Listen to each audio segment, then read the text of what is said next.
Good morning, family. I'm eating cough drops, by the way. So this is part 4, and in this part, we're gonna go into the the entire goal of the Pentecost. I mean, in the literal sense, right? Like, what is everything that's gonna be fulfilled in the Pentecost when it happens? We're gonna go to Isaiah 34.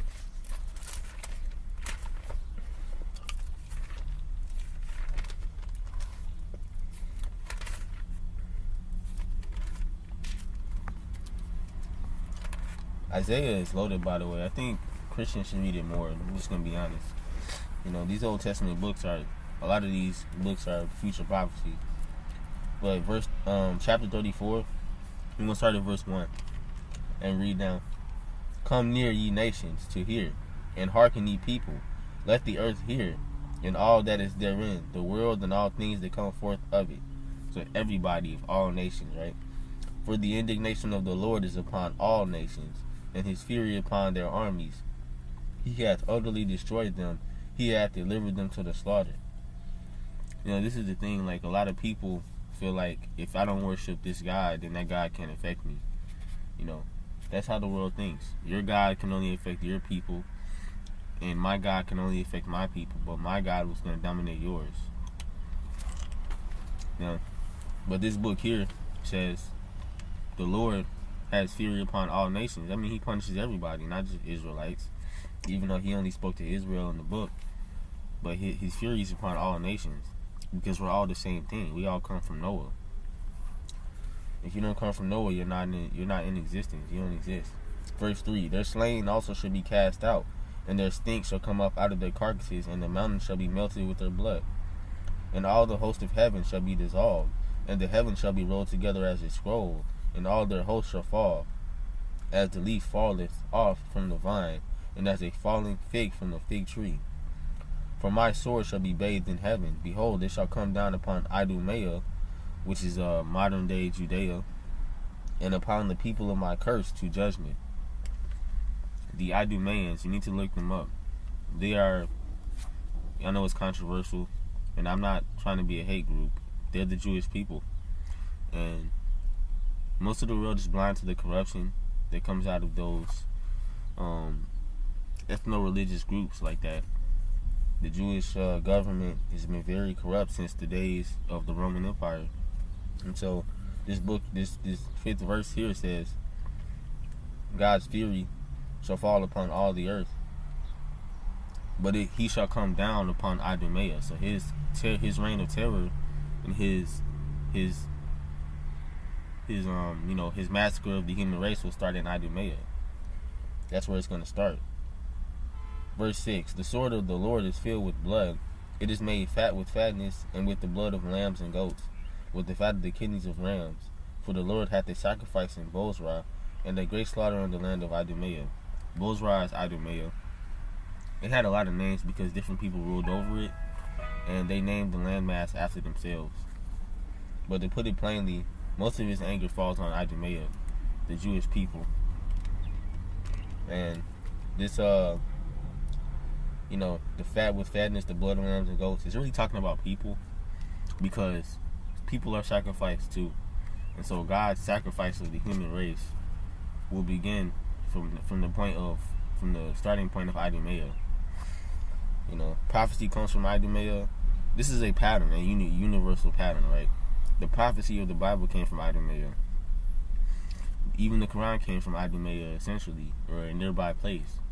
The end of this world is going to start in Idumea. The Pope of Rome is going to sit in a temple that's going to be built according to the prophecy of Daniel and Matthew 24, who paraphrased Daniel. And he's going to be in Jerusalem. It's going to come from Jerusalem. The slave trade came from Jerusalem. The transatlantic slave trade, it was called the Mediterranean slave trade. I mean, all this stuff comes from Jerusalem. Everything regarding prophecy starts there, regarding this biblical prophecy. So we need to notice the patterns here. God's trying to tell us something, right? Let's skip to 8. For it is the day of the Lord's vengeance, and the year of recompenses for the controversy of Zion. Zion is also Jerusalem. So this is the reason everybody's talking about who are the real Jews and who are the real Palestinians and all this. You know, now we got Israelis and all these people that are talking about we're from the same landmass. It's a controversy. It's the controversy of Zion. If you want to know what the controversy of Zion is, it's the battle over the land of Israel. That's what the controversy of Zion is. And so the Hebrew Israelites need to start getting so mad, talking about we finna take the land back, because you know you're finna get the land back according to prophecy. You can go into it, but that's after you get out of the wilderness, because God has to purge you of the rebels. That means you, Hebrew Israelite, you might be the one that dies in the wilderness and never make it. Right? Your friends might make it, but you might not. So you need to be careful how you act out here, because God can punish you for your actions. And I know from personal experience meeting with Hebrew Israelites, most of them are very, very bitter, and they miss little parts of this prophecy, and they think I'm going to join in the fight. Like, nah, man, we're not going to win anything anyway, because God's going to take that and reverse it on us. 1 Thessalonians 4. This is something else that's going to happen. Not just the Lord coming back. There are good things that are going to happen, and there are bad things, but there's more to consider than just vengeance and all this. That's all people care about, but they forget about this part. 1 Thessalonians 4, and we're going to start at verse 13.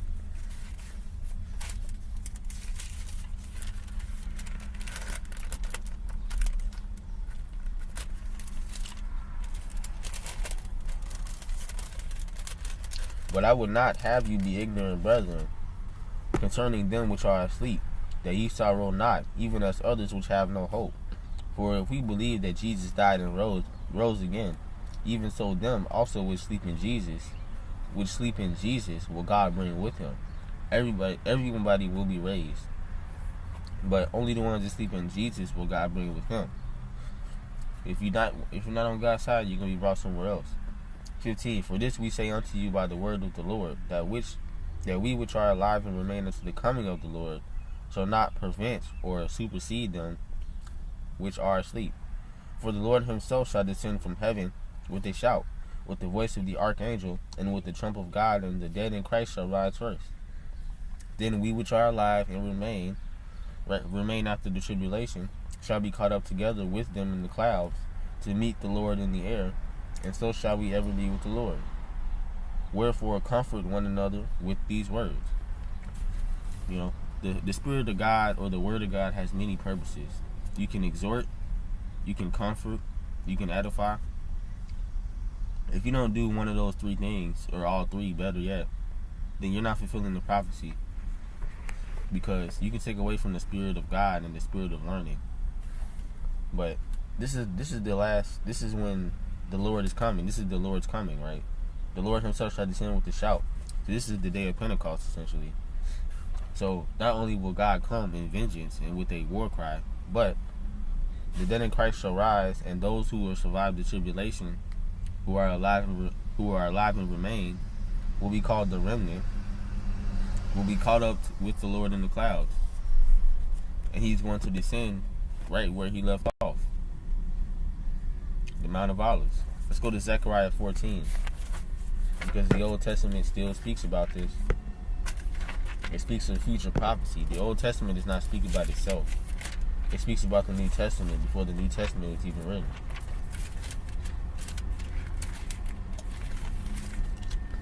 Zechariah 14, and we're going to read verse 1 through 5. Behold, the day of the Lord cometh, and thy spoil shall be divided in the midst of thee. For I will gather all nations against Jerusalem to battle, and the city shall be taken, and the houses rivaled, and the women ravished or raped. And half of the city shall go forth into captivity, and the residue of the people shall not be cut off from the city. This is future prophecy, because this hasn't happened. So God has some kind of anger towards Jerusalem, the people of Idumea.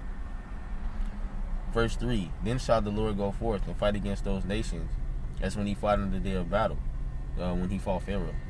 And his feet shall stand in that day upon the Mount of Olives, which is before Jerusalem on the east. And the Mount of Olives shall cleave in the midst thereof toward the east and toward the west. And there shall be a very great valley. Half of the mountain shall remove toward the north, and half of it toward the south. And ye shall flee to the valley of the mountains. For the valley of the mountain shall reach unto Azel. Yeah, ye shall flee, like as ye fled before the earthquake in the days of Uzziah, king of Judah. And the Lord God shall come, and all the saints with thee. Notice how prophecy always has a repeat. If something happened in the past, it's most likely going to happen the same way in the future. Jesus left the Mount of Olives, and he's going to descend in the same fashion. Only thing that's different is the mountain's going to cleave. And so, they fled in the days of Uzziah, and they're going to flee again. Moses was born, and Jesus is born.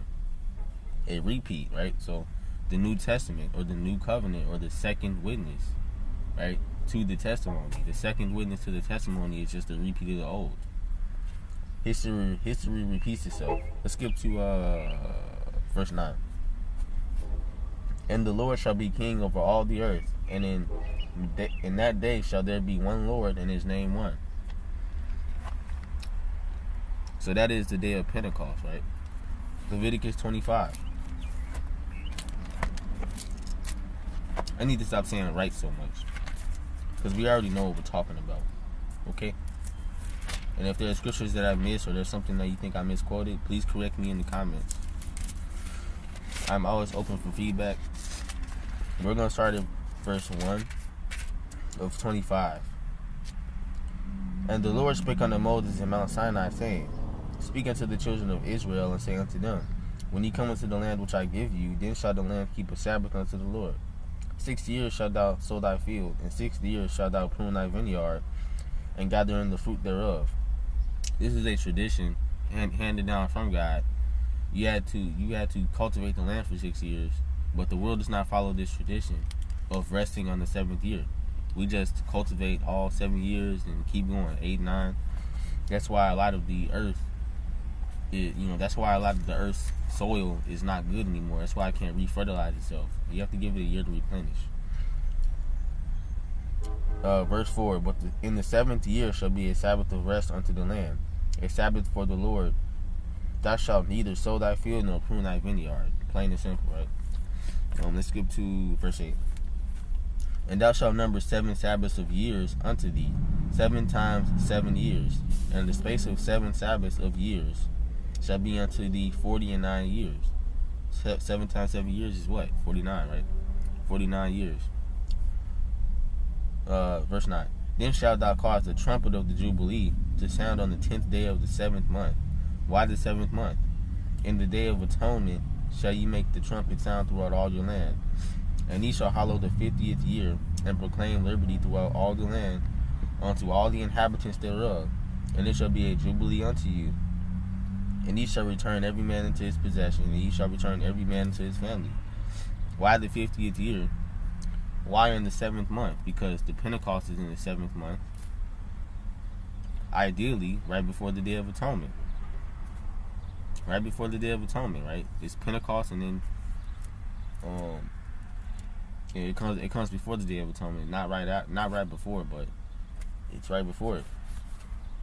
So this is literally a how do you say that, in multiplicity of the 7-day week. He said years, not days, right? So you have to repeat this pattern until it multiplies into years. Let's go to 1 Corinthians 15. This is the blessing from the Lord unto us. This is what you're waiting for. Let's start at verse 24. Then cometh the end, when he shall have delivered up the kingdom to God, even the Father, when he shall have put down all rule and all authority and all power. For he must reign till he hath put all enemies under his feet. And the last enemy that should be destroyed is death. For he hath put all things under his feet. But when he saith all things are put under him, it is manifest that he is accepted, which did put all things under him. It is manifest that he is accepted.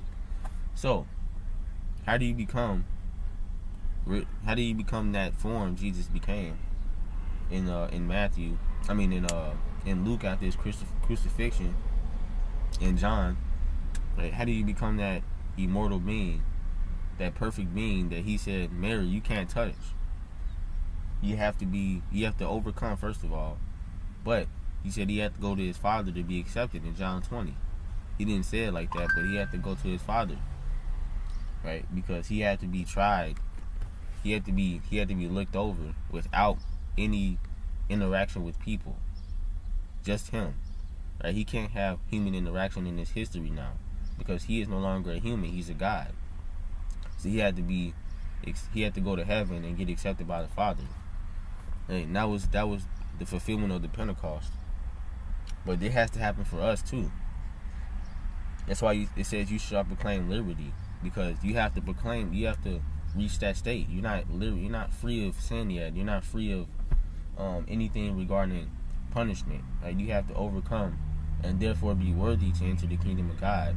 Then you will be free from death and free from sin. Verse 28, and when all things shall be subdued unto him, then shall the Son also himself be subject unto him.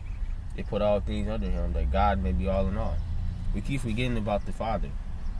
The Father's will is the Son's will. Right? The Son didn't do anything according to his own will. People are mad at Jesus. Why is Jesus saying this and why is Jesus saying that? That's not his will. That's not what he wants to say. He wants to say it because the Father told him to say this. And the Father has more authority than the Son. And so when he's done with all this, he's going to subject himself and all things under him to the Father in the first place, because the Father's the one that called the shot to come down here and sacrifice himself. You can go to Jeremiah 7 and Jeremiah 14. I desire not animal sacrifice, and a body has thou prepared me. But really that's speaking out of the Father's mouth, not really the Son's mouth. And because I came to do thy will, Father, right? He said that. And so this is the whole purpose of the Pentecost, in the literal sense, and also the feast of Pentecost, right? The dead will resurrect, and that is after the coming of the Lord. So the Lord comes, the dead are resurrected, and the Lord reaps his vengeance, reaps the harvest, right? Reaps his vengeance upon mankind. And so this is when the tables turn, and the saints will proclaim liberty, spiritual liberty, from the things of the world, and become the ideal image of God, the ideal sons and daughters of God. But you have a blessed day.